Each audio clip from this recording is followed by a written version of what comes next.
Guys, कल होने वाली है निफ्टी बैंक निफ्टी की मंथली एक्सपायरी।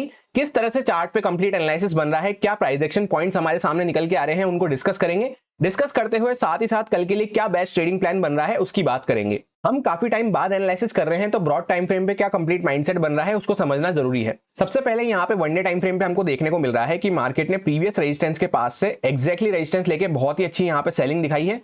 गैप डाउन होकर न्यूज वगैरह की वजह से यहाँ पे हमें एक मेजर सेलिंग देखने को मिली है। तो एक अच्छा ट्रेंडी मूव हो जाने के बाद मार्केट कुछ दिन से यहीं पे कंसोलिडेट कर रहा है इसी रेंज में। अगर आप ध्यान से देखेंगे तो मार्केट का ये जो एरिया है ये हर बार इस तरह से ही रिएक्ट करता है। मार्केट जब भी यहाँ पे इसके आसपास आता है तो मार्केट यहाँ पे कंसोलिडेशन फेस करता है। अभी भी हमें यहाँ पे वही देखने को मिल रहा है। तो सबसे पहले इससे हमें ये क्लियर हो जाता है कि इस पूरे जोन में जब तक हम बने हुए हैं तब तक हमें यहाँ पे ओवर अग्रेसिव होकर काम नहीं करना है। प्लस वैसे भी आप देखेंगे तो एक ऑलरेडी ट्रेंडी मूव हो चुका है, उसके बाद मार्केट यहाँ पे रेस्ट ले रहा है। ट्रेंडी मूव हुआ है डाउन साइड पे, तो डाउन साइड का ट्रेंड हमें चलता हुआ दिख रहा है।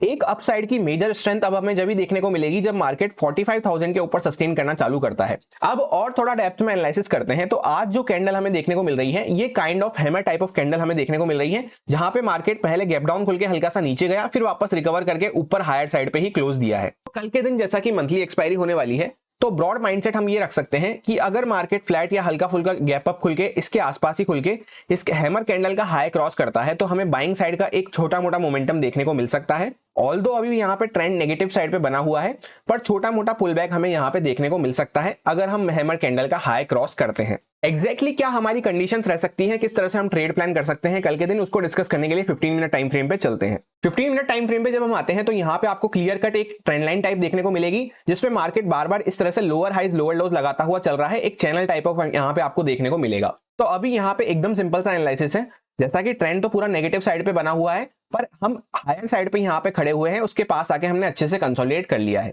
तो इससे हमें ये पता चलता है कुछ बायर्स के स्टॉप लॉस यहाँ पे पड़े होंगे, कुछ यहाँ पे पड़े होंगे, एंड यहाँ पे जो कंसोलिडेशन हुआ है ये इस वजह से हुआ है क्योंकि अपर साइड पे डायरेक्टली स्टॉप लॉस खत्म हो गए थे, चैनल के हायर साइड पे आ गए थे हम। तो यहाँ पे हमें कंसोलिडेशन देखने को मिला है towards the closing of the market. अब एग्जैक्टली किस तरह से कंडीशन बन सकती है, जैसा मार्केट अगर यहीं पे फ्लैट खुलता है तो उसके बाद अगर 5-7 मिनट रुक के वापस से हायर साइड पे क्रॉस करना चालू करता है तो नीचे से बायर्स के स्टॉप लॉस तो वैसे भी दूर हो चुके हैं। यहाँ पे जो छोटे मोटे सेलर्स वगैरह आए होंगे थोड़े बहुत, उनको टारगेट करने के लिए हम थोड़ा सा यहाँ पे बाइंग साइड का अपसाइड का मोमेंटम प्लान कर सकते हैं अगर मार्केट फ्लैट खुल के इसको ब्रेकआउट करता है तो। क्योंकि हम ब्रॉड ट्रेंड के अगेंस्ट में है तो ज्यादा बड़ा टारगेट यहाँ पे हम प्लान नहीं कर सकते, वैसे भी ज्यादा सेलर्स के स्टॉप लॉस यहाँ पे अवेलेबल नहीं है।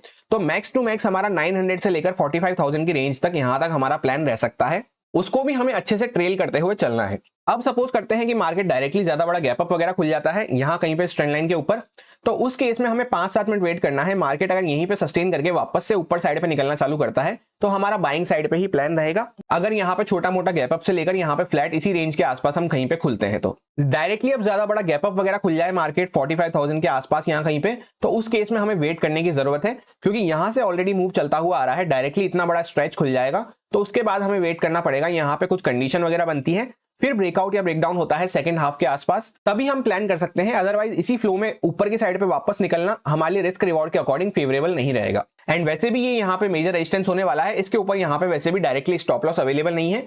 पोजिशनल सेलर्स भी जो होंगे उनके भी stop loss max to max यहाँ पे 45,000 के आसपास पड़े होंगे, तो इसके ऊपर और मोमेंटम बनना तभी पॉसिबल हो पाएगा जब यहाँ पे कुछ कंडीशन हमें देखने को मिलती है। अब जैसा कि मार्केट ने 500 के ऊपर क्लोजिंग दी है, डायरेक्टली मार्केट गैप डाउन वगैरह कहीं खुल जाता है 500 के नीचे, फॉर एग्जांपल 480 450 के आसपास इस जोन में कहीं खुल जाता है, तब यहाँ पे ये जो बायर्स बैठे हैं इन पे यहाँ पे प्रेशर आना चालू होगा। तो ये डर के मारे अपनी जब पोजीशन एग्जिट करेंगे तो यहां से हमें सेलिंग देखने को मिल सकती है थोड़ी बहुत। उस केस में सिर्फ हम सेल साइड पे प्लान कर सकते हैं इन बायर्स के स्टॉप लॉस को यहाँ पे टारगेट करते हुए। उसमें भी हमें ज्यादा बड़ा मोमेंटम प्लान नहीं करना है क्योंकि आज के दिन आप देखेंगे तो मार्केट ने डाउन साइड का भी एक अच्छा मूव कर लिया है, अप साइड का भी एक अच्छा मूव कर लिया है। ये कुछ इंपॉर्टेंट लेवल्स होने वाले हैं जिन पे मैं कल के दिन ट्रेडिंग करते टाइम फोकस रखूंगा। अब बात करते हैं निफ्टी 50 की, इसकी भी कल एक्सपायरी होने वाली है। मंथली एक्सपायरी दोनों की थर्सडे को होती है, तो यहाँ पे भी एक अच्छा फॉल देखने को मिला हमें। उसके बाद मार्केट कंसोलिडेट कर रहा था, आज फाइनली एक बड़ी सी कैंडल बना के यहाँ पे मार्केट ने शार्प रिकवरी दिखाई है।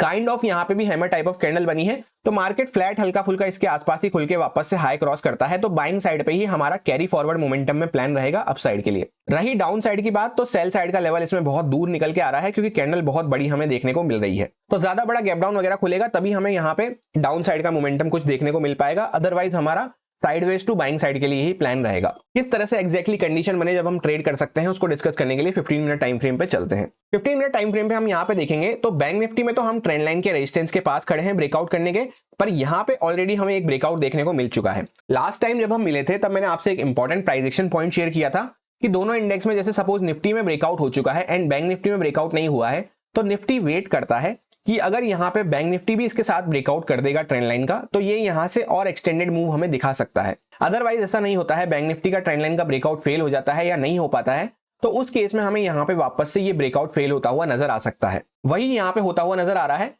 ट्रेंड लाइन का ब्रेकआउट उसमें अभी होना बाकी है, इसमें हो चुका है। तो यहाँ पे हमारा सिंपल सा प्लान रहेगा, अगर बैंक निफ्टी भी यहाँ पे ब्रेकआउट कर देता है तब तो हमारा यहाँ पे अगर फ्लैट खुले ऊपर नीचे इसी जोन के आसपास हम खुलते हैं तो यहाँ पे वापस से ऊपर की साइड पे क्रॉस करते ही बैंक निफ्टी भी साथ के साथ क्रॉस कर रहा है तो हमारा यहाँ पे बाइंग साइड के लिए प्लान रहेगा जैसे ही ये स्विंग वगैरह क्रॉस होती है। पर ऑलरेडी यहाँ पे आपको देखने को मिलेगा एक बहुत अच्छा मूव हो चुका है डाउन साइड से, तो ज्यादा बड़ा मूव इसमें भी हम प्लान नहीं कर सकते कल के दिन। जैसा हमने बैंक निफ्टी में प्लान करा, लेस अग्रेसिव होकर कम क्वांटिटी के साथ ट्रेल करते हुए हम यहाँ पे छोटा मोटा मोमेंटम बाइंग साइड के लिए प्लान कर सकते हैं।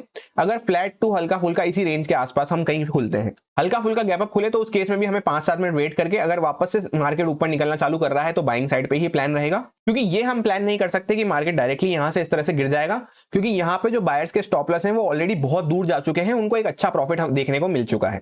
डायरेक्टली ज्यादा बड़ा गैप अप वगैरह खुलेगा तो उस केस में यहाँ पे अपर साइड पे भी स्टॉप लॉस नहीं है, डाउन साइड के भी स्टॉप लॉस दूर हो चुके होंगे, तो यहाँ पे मार्केट जिगजैग कर सकता है। फर्स्ट हाफ में मार्केट यहाँ पे ट्रैप करता हुआ नजर आ सकता है क्योंकि नियर बाय कोई स्टॉप लॉसेस अवेलेबल नहीं रहेंगे। सिर्फ और सिर्फ अगर मार्केट डायरेक्टली ज्यादा बड़ा गैप डाउन वगैरह खुल जाता है 650 वगैरह के इसके जोन के पूरा नीचे, तभी यहाँ पे ये जो बायर्स बैठे हैं इनको यहाँ पे प्रेशर आना चालू होगा, तभी यहाँ पे हम इनके स्टॉप लॉस टारगेट कर सकते हैं सेल साइड पे प्लान करते हुए। ये कुछ इंपॉर्टेंट लेवल्स होने वाले हैं जिन पे मैं ट्रेडिंग करते टाइम फोकस रखूंगा। यही मेरा कंप्लीट प्लान बन रहा था दोनों इंडेक्सेस में, जो आपके साथ purely education and experience purpose से शेयर किया है। काफी सारे लोग ये पूछ रहे थे कि इतने दिनों से मैं कहां गायब था, एनालिसिस क्यों नहीं आ रहा था, कोई वीडियो वगैरह कुछ भी नहीं आ रही थी। तो काफी दिनों से यहाँ पे मैं सिक था, इस वजह से यहाँ पे आपको कुछ भी लर्निंग कंटेंट वगैरह देखने को नहीं मिल रहा था। वापस से अब धीरे धीरे मैं रिकवर कर रहा हूं तो वापस से आपको सब चीजें अब टाइम पे वापस मिलना चालू हो जाएगी। काफी सारी चीजें हम डिस्कस करेंगे, काफी सारे प्राइजेक्शन पॉइंट्स को सीखेंगे। जिन लोगों के भी अच्छे मैसेजेस, कमेंट्स एंड विशेष मेरे को देखने को मिले गेट वेल सून वगैरह के, उन सभी को दिल से थैंक यू इतना प्यार दिखाने के लिए। एंड और भी कुछ अपडेट वगैरह रहती है, जैसे ये अपडेट थी कि मैं बीमार हूं अभी तो एनालिसिस नहीं आ पाएगा, तो मैं टेलीग्राम पे शेयर कर देता हूं, या लाइव मार्केट में मुझे कुछ शेयर करना होता है तो मैं टेलीग्राम पे शेयर कर देता हूं।